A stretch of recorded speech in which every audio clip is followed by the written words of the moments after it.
50 और 60 की उम्र में चले गाड़ी सीखने, सोच रहे हम भी एक चालक बन जाएंगे कुशल, लेकिन वो क्या कर रहे हैं, अनाधिकार चेष्टा, अपना हाथ पैर तुड़वाने की व्यवस्था बना रहे हैं दुपहिया में कि हम अब सीखेंगे बुजुर्ग। लेकिन यहाँ शास्त्र कह रहे हैं यदि किसी भी कार्य को करना हो तो कितने वर्ष तक करना चाहिए? 25 वर्ष तक। 25 वर्ष के बाद आप उस कार्य में महारत हासिल कर सकते हैं, उसमें सफल हो सकते हैं। लेकिन कितने वर्ष? 25 साल तक जब आप किसी कार्य को करते हैं तब उसका परिणाम दिखाई देता है आगे चलकर। हम सोचते हैं कि हम 2-4 महीने में, साल भर में सब कुछ पा लें भगवान, लेकिन उस माँ के चरणों को पाने के लिए 1 से 25 तक हमें क्या करना होगा? भक्ति। 25 से 50 गृहस्थ में रह करके संतों से हमें ज्ञान प्राप्त करना होगा। फिर 50 से 75 हम क्या प्राप्त होगा? हमें वैराग्य, और फिर हम सन्यास की ओर। ये सीढ़ी दर सीढ़ी, ये जो मणिद्वीप माता भगवती के द्वीप का रास्ता है ना माताओं, ये सीढ़ी दर सीढ़ी चलना पड़ेगा। छलांग मारोगे तो क्या हो सकता है? पैर टूट भी सकता है, हाथ खाली ही रहेंगे। इसलिए पहले क्या करना है? भक्ति को जागृत करना है। हम सीधे ज्ञानी बनने का प्रयास करते हैं, लेकिन नहीं, इसे ज्ञान नहीं कहते, इसको क्या कहते हैं? जानकारियां। हम जानकारियों को इकट्ठा कर सकते हैं, लेकिन ज्ञान को इकट्ठा नहीं कर सकते। ज्ञान तो स्वतः ही होता है, जब भक्ति प्रबल हो जाए तो स्वतः ही ज्ञान आ जाता है। और कुछ जानकारियां लेकर के हम सोचते हैं हम ज्ञानी बन गए। कई लोग कहते हैं वो बड़ा ज्ञानी है। कहने का तात्पर्य है कि सीढ़ी दर सीढ़ी जब हम चलेंगे तो उस मंजिल तक पहुंचेंगे। और पहली सीढ़ी क्या है? भक्ति की। इसलिए उस माँ से प्रार्थना करें, हे माँ, हमारे भीतर भक्ति जागृत कीजिए, हमारे हृदय को पवित्र कीजिए। और पवित्र करने का कौन सा तरीका है? कलयुग केवल नाम आधारा, सुमिर सुमिर नर उतरहि पारा। कलयुग में केवल नाम से, उस परम अखिल कोटि ब्रह्मांड नायिका का केवल नामोच्चारण से हम इस हृदय को पवित्र कर सकते हैं। तो आइए कथा में प्रवेश करने से पूर्व कुछ क्षण उस माँ का चिंतन करें कि हे माँ, जिस प्रकार आप ब्रह्मा विष्णु महेश को शक्ति प्रदान करती है, हमें धर्म में लगाइए, हमें भी शक्ति प्रदान कीजिए। बोल दुर्गे मैया की जय, जयकारा शेरा वाली दा, बोल सांचे दरबार की जय। लेकिन कलयुग में जब हम धर्म कर्म, जब उसका भजन करने को होते हैं तो क्या होते हैं? ये जो चंड मुंड शुंभ निशुंभ है भांति भांति के, ये हमें धर्म करने से रोकते हैं। अनेक प्रकार के आजकल कलयुग में हमें धर्म से रोकने वाले शत्रु हैं।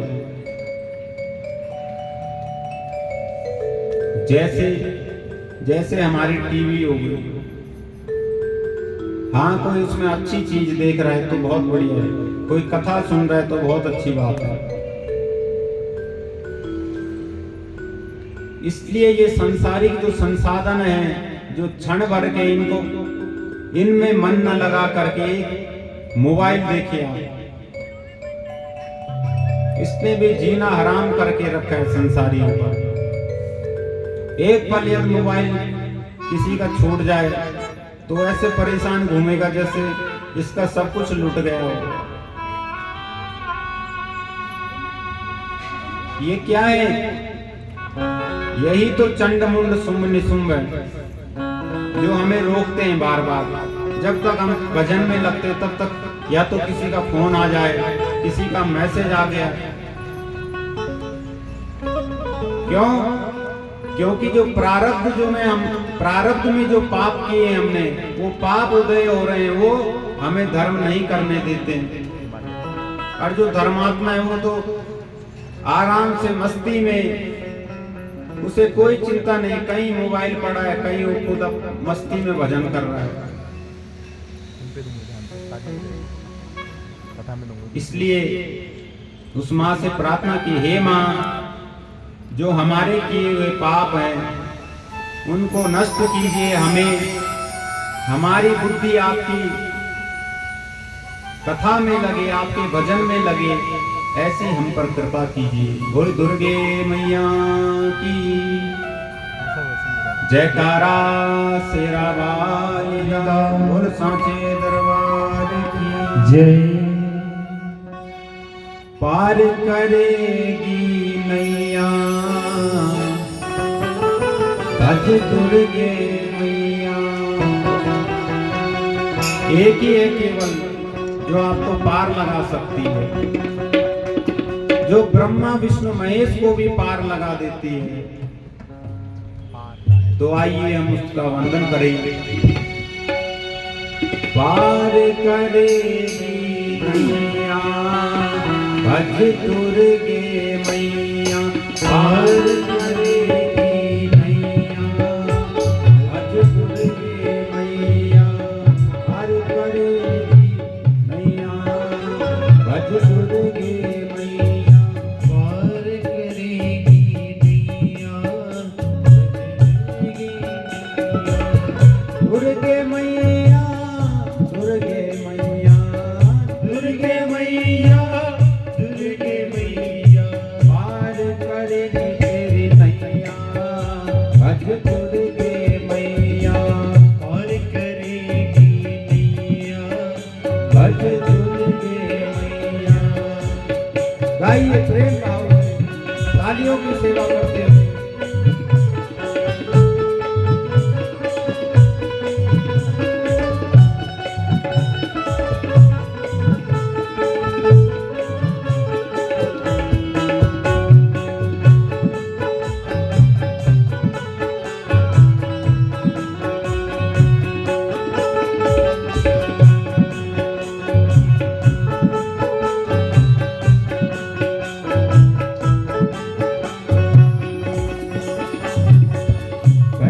रूप सती कालीना, पहला रूप सती कालीना, दूजा वास पर्वत धर कीना, दूजा वास पर्वत धर कीना।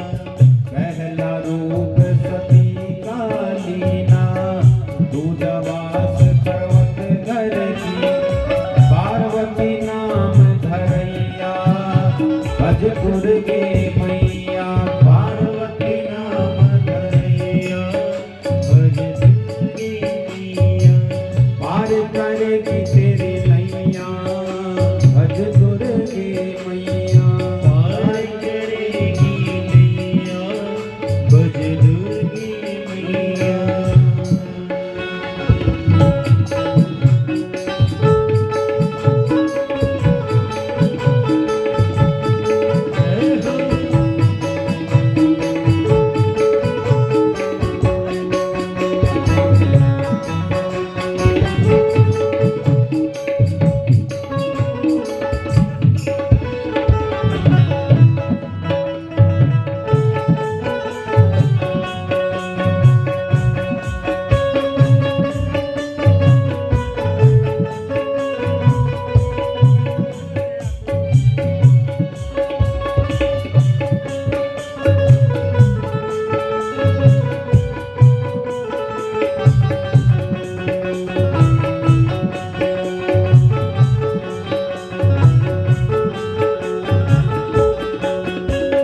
त्रेता में जनक घर आई, त्रेता में जनक घर आई, दुष्टों पर कृपा बरसाई।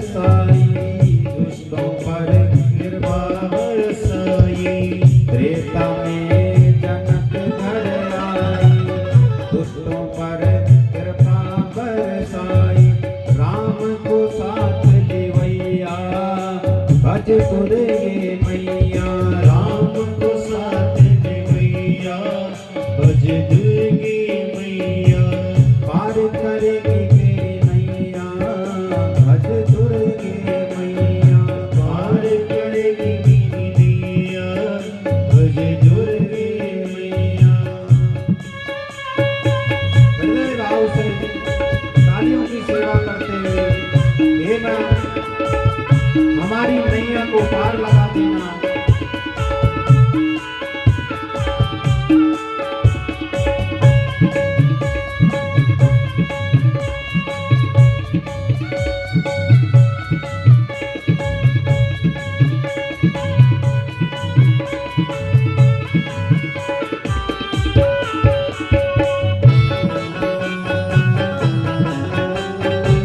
बोले दुर्गे मैया की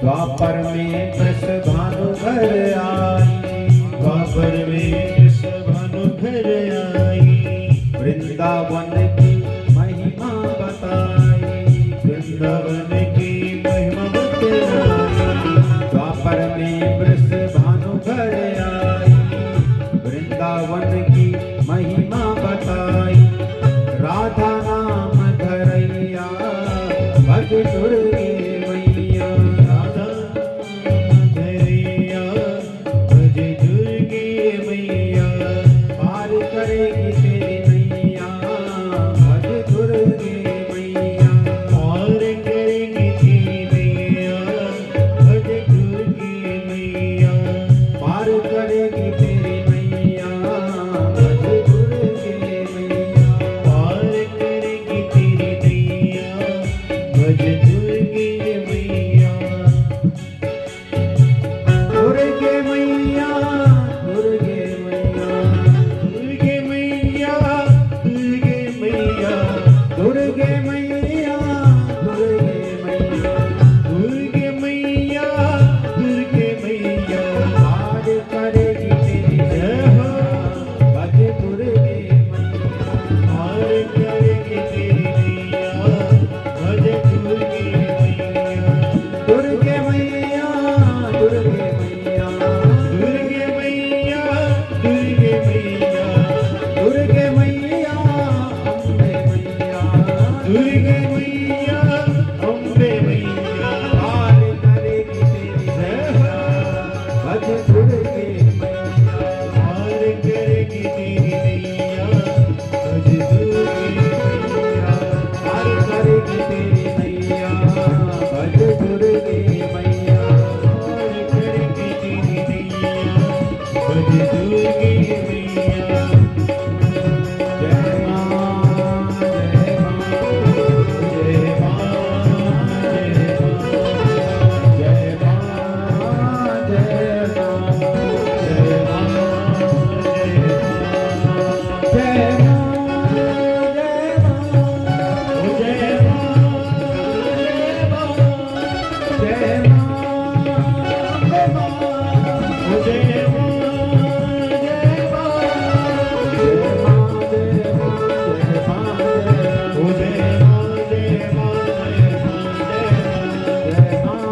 जय मां, जय मां, जय मां, जय मां, जय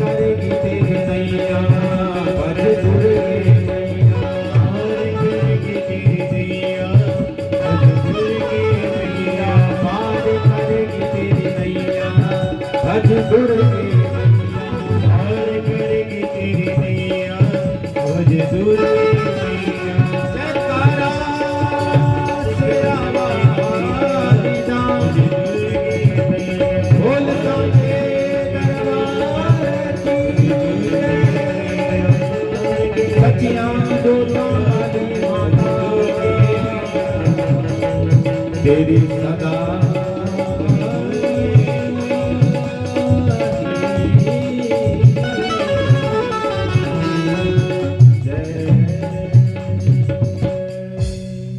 जयकारा सिरा वाली दा, बोल सांचे दरबार की, सचिया जोता वाली माता तेरी सदा ही जय। इसलिए सज्जनों, उस मैया का हम ध्यान करें, क्योंकि वो क्या है? दुर्गा। दुर्ग माने किला। जैसे किले राजस्थान में आप गए होंगे, वहां बड़े बड़े किले हैं जो राजाओं ने बनाए थे। उस किले के अंदर कोई क्या नहीं कर सकता था? आक्रमण, क्योंकि वो किला मजबूत होता था चारों तरफ से। इस तरीके से उसे बनाया जाता था कि कोई भी दुश्मन उसमें प्रवेश नहीं कर पाए। दुर्ग माने क्या होता है? किला। ऐसे ही जब हम उसका ध्यान करते हैं तो वो माँ क्या होती है? किले के समान हमारे चारों ओर से हमारी रक्षा करती है। बोले दुर्गे मैया की जय। जब वन में गाय अपने बच्चे को जन्म देती है जंगल में, तो शेर भी यदि उस समय आ जाए तो गाय उस शेर को मार सकती है, यदि वो अपने बच्चे को जन्म दे रही तब।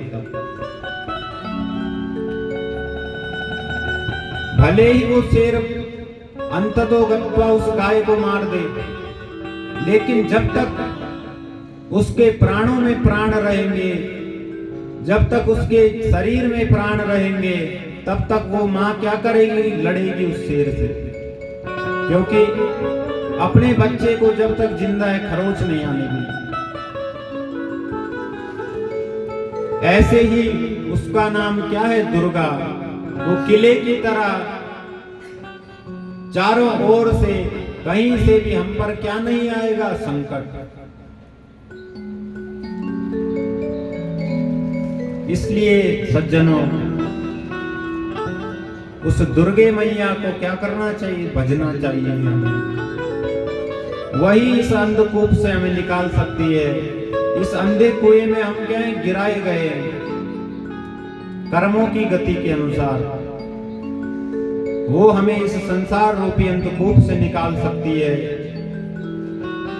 परम पद की प्राप्ति हमें करा सकती है, और हमें दोनों चीजें प्रदान कर सकती है, भोग भी और मोक्ष भी। हम क्या करते हैं? अनेकानेक कराते हैं, भागवत का पारायण कराते हैं, सोचते हैं हमें सब कुछ मिल जाए, और भी पुराण कराते हैं, सोचते हैं इससे हमें सब कुछ मिल जाएगा। लेकिन हर पुराण का क्या होता है माताओं? अपना महत्व होता है। हर दुकान क्या होती है? अलग अलग होती है। आप कहीं जाओगे, आप लोहे वाले से कहोगे भाई तू सोना दे दे, तो क्या वो देगा? नहीं। कई लोग कहते हैं, लेकिन श्रीमद् भागवत जो ग्रंथ है वो क्या है? मोक्ष प्रदान है। वो केवल मोक्ष देने वाला है। पितरों की मुक्ति के लिए हम क्या करते हैं? भागवत कराते हैं, क्योंकि वो मोक्ष प्रदान ग्रंथ है, मोक्ष को देने वाला है। लेकिन इधर माता भगवती की जो ये महिमा है, ये आपको मोक्ष तो प्रदान करेगा ही, साथ में आपको भोग भी प्रदान करेगा। क्यों? क्योंकि वो स्वयं माता लक्ष्मी है। भगवान भोलेनाथ कहते हैं भक्तों से कि जब भी तुम मेरे पास में आओ तो कभी मुझसे कम मत मांगना। नारायण कहते हैं कब हर भक्त को जब भी मेरे पास में आओ तो मुझसे कम मत मांगना। क्यों? क्योंकि मेरे बगल में वो बैठी जो क्या है? समंदर है, सब कुछ है उसके पास। कई बार हम करते हैं सब कुछ पाने की इच्छा से, लेकिन श्रीमद् देवी भागवत पुराण ही है सज्जनों, जिससे हम दोनों चीजें पा सकते हैं। अंत में मोक्ष भी मिलेगा, लेकिन धन, ऐश्वर्य, सम्मान, पद, प्रतिष्ठा सब कुछ पाएंगे। क्यों? क्योंकि वही धन की देवी है, ऐश्वर्य की देवी है, पराक्रम की देवी है। किसी से भी यदि मांगोगे आप, अन्य देवताओं से यदि आपने कहा हमें धन की कमी है, हमें प्राप्त करा देना, वो कहां जाएंगे? लक्ष्मी के पास, जो भंडार है। तो क्यों ना आप सीधा किसी को माध्यम न बना करके सीधा हम उस मां भगवती के पास पहुंचे। हे मां, हमें सब कुछ प्रदान कीजिए, जगत में हमारा ऐश्वर्य भी हो, हमारे घर में अन्न धन की कमी ना हो, और अंत में हम मोक्ष को प्राप्त करें। और ये कौन दे सकता है? केवल माता भगवती। ये दोनों चीजें आप शिव पुराण करा लो, वो क्या है? ज्ञान प्रदान है। वहां से आप क्या पाओगे? केवल ज्ञान। विद्या कामस्तु गिरीशम। भगवान शंकर किसके देवता हैं? ज्ञान के। वो वैराग्य ज्ञान आपको प्रदान करेंगे।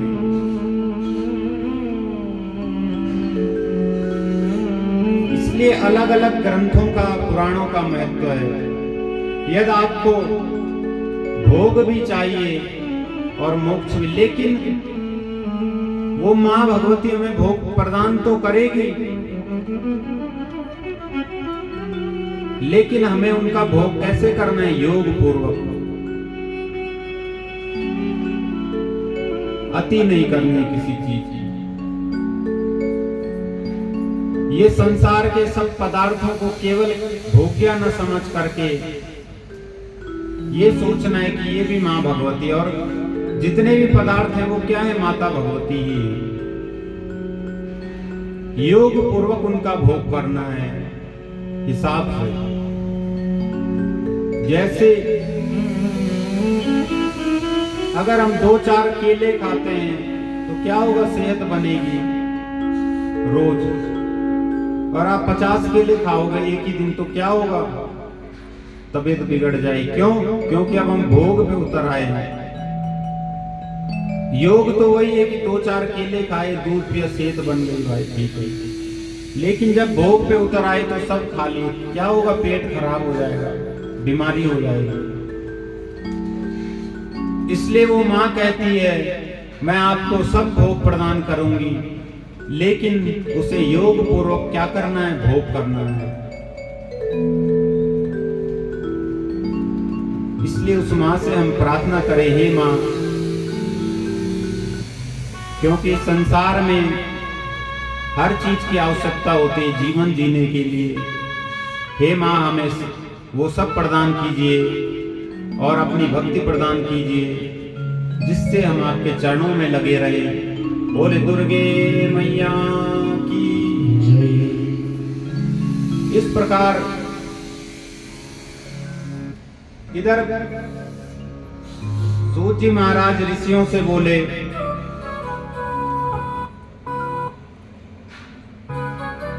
कि हे ऋषियों, व्यास जी से यह दिव्य कथा सुनकर परीक्षित के पुत्र जो जन्मेजय हैं, इन्होंने व्यास जी से प्रश्न किया कि आप हमें सूर्य वंश और चंद्र वंश की कथा सुनाइए, और पितामह ब्रह्मा ने किस प्रकार मानसी सृष्टि का वर्णन किया।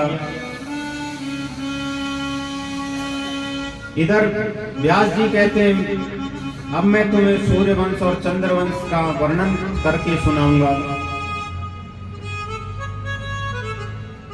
कहते हैं भगवान विष्णु के नाभिक कमल से ब्रह्मा और ब्रह्मा जी जब उत्पन्न हुए, उन्होंने घोर तपस्या की माता भगवती की, और भगवती के वरदान से जगत की रचना करने में ब्रह्मा जी प्रवृत्त हुए। ब्रह्मा जी ने मानसिक सृष्टि की और 7 पुत्रों को जन्म दिया, 7 पुत्रों का सृजन किया। मरीचि अंगिरा अत्रिस वसिष्ठा पुलह क्रतु पुलस्त्यश्चेति विख्याता सप्तैते मानसा सुता। मरीचि अंगिरा अत्रि वशिष्ठ पुलह क्रतु और पुलस्त 7 मानस पुत्रों की प्रसिद्धि हुई। ब्रह्मा जी के रोज से भगवान रुद्र उत्पन्न हुए। अंगूठे से दक्ष प्रजापति का जन्म हुआ। इसी प्रकार सनकादि मानस पुत्रों की उत्पत्ति हुई। बाएं हाथ के अंगूठे से दक्ष पत्नी का प्रादुर्भाव हुआ, जिन्हें वीरणी नाम से जाना गया। वीरणी के गर्भ से नारद जी का प्रादुर्भाव हुआ। जन्मेजय बोले, नारद जी तो ब्रह्मा जी के मानस पुत्र हैं, तो वीरणी के गर्भ से उनका प्रागट्य किस प्रकार हुआ, कृपा करके हमें बतलाइए। इधर ब्रह्मा जी ने दक्ष प्रजापति को सृष्टि की आज्ञा दी और जैसे ही इन्होंने 5000 पुत्र उत्पन्न किए तो नारद जी पहुंच गए। तब तक सबसे कहने लगे, तुम सृष्टि करोगे? बोले हाँ। बोले, तुम्हें पता है ब्रह्मांड कितना लंबा चौड़ा है? बोले नहीं। बिना इसका नाप जाने, परिमाण जाने तुम भला सृष्टि किस प्रकार करोगे? सबको भेज दिया, तुम सृष्टि को नाप के आओ। कोई उत्तर की ओर, कोई दक्षिण, कोई पूर्व, कोई पश्चिम, सब चले। फिर अन्य मानस पुत्र उत्पन्न किए ब्रह्मा जी ने। फिर नारद जी ने वही उनसे कहा कि तुम बिना पृथ्वी के परिमाण को जाने भला सृष्टि कैसे करोगे? इधर ब्रह्मा जी इस पर रुष्ट हो गए नारद जी पर। क्यों? क्योंकि इसने मेरे बेटों को सबको भगा दिया वहां से। वो संसार के नापने निकले। अब ब्रह्मांड को कौन नाप सकता है सज्जनों?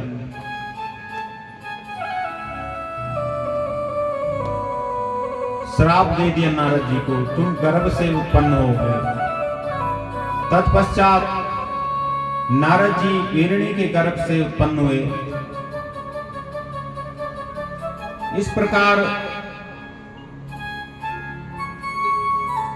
सृष्टि का वर्णन किया। उसके पश्चात नारद जी जब प्रकट हुए, तदंतर दक्ष ने वीरणी के गर्भ से 60 कन्याएं उत्पन्न की, जिन्हें क्रमशः 10 कन्याएं धर्म को, 27 चंद्रमा को, 2 भृगु को, 4 अरिष्ट नेमि को, 2 अंगिरा ऋषि को इत्यादि इत्यादि उन्होंने सौंपा। और उन्हीं कन्याओं के पुत्र और पुत्र क्या हुए? दानव रूप में उत्पन्न हुए, देवता और दानव। और ये देवता दानव परस्पर राग द्वेष के कारण सदैव युद्ध करते रहे।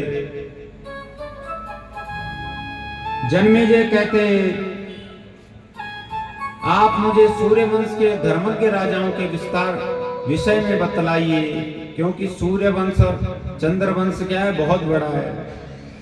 उन्होंने कहा जो धर्मज्ञ राजा हुए हैं केवल उनके विषय में बतलाइए। व्यास जी कहते हैं, ऋषियों, सूत जी कहते हैं, ऋषियों इस प्रकार व्यास जी जन्मेजय जी को बतला रहे हैं। किसी वंश में आगे चल करके अनेकानेक धर्मज्ञ राजा हुए। नाभाग, मानधाता, भगीरथ, राजा सरियाती, अनेकानेक राजा इस वंश में हुए।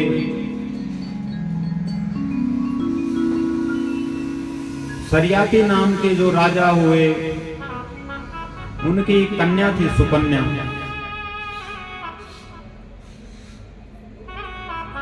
एक बार जब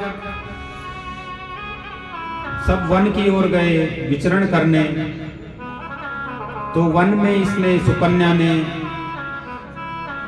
एक दीमक को देखा, एक मिट्टी के ढेर को देखा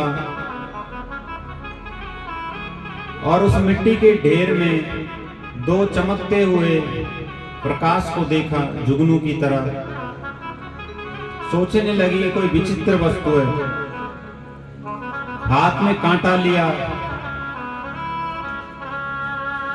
और जैसे उसने कांटे को स्पर्श किया,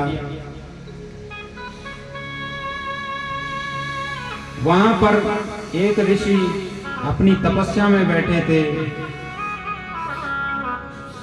और वो दोनों उन तपस्वी की आंखों को उसने कांटे से भेद डाला। कष्ट से वो कराहने लगे, लेकिन उसने देख करके और वहां से वो चली गई। लेकिन वो माता भगवती के परम उपासक थे, इसलिए सभी राजा के जितने भी मंत्रीगण थे, राजा के जितने साथ में थे, सबका मलमूत्र अवरुद्ध हो गया। सब परेशान हो गए, किसकी माया है। जब पता चला तो मुनि से क्षमा मांगी। बेटी नादान है, गलती हो गई मुनिवर, इसे क्षमा कर दीजिए।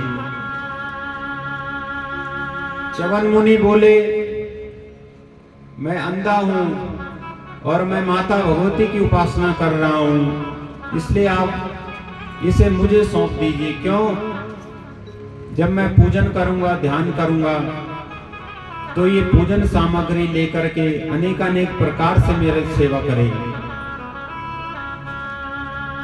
राजा सरियाती ने खूब सोचा कि इस बूढ़े कुरूप को मैं भला अपनी बेटी क्यों दूं। सबने मना किया, मंत्रियों ने, लेकिन क्योंकि उसका नाम क्या है, सुकन्या। उसने देखा पिताजी बड़े परेशान हैं, पिताजी से कहा मुझे वलकल वस्त्र प्रदान करो, अब मैं मुनि पत्नियों का वेश बना करके रहूंगी, मुझे आप च्यवन मुनि को सौंप दो। ना चाहते हुए पिता ने खूब मना किया, पर अंततः गत्वा सुकन्या का विवाह कर दिया च्यवन मुनि के साथ में। अब मुनि च्यवन ध्यान करते हैं और सुकन्या उनकी सेवा करती है। एक दिन उस वन में अश्विनी कुमार पहुंचे,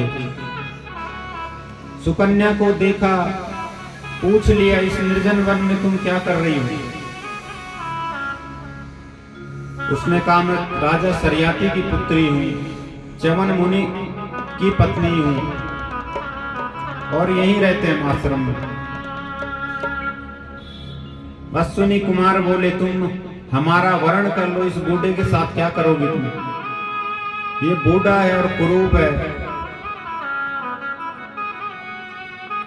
उसने कहा, पति की सेवा करना ही पत्नी का धर्म है, और ये आप क्या कह रहे हो, अनाप शनाप बातें। आप जानते नहीं हो मैं राजा सरियाती की पुत्री हूं और एक मुनि की पत्नी हूं।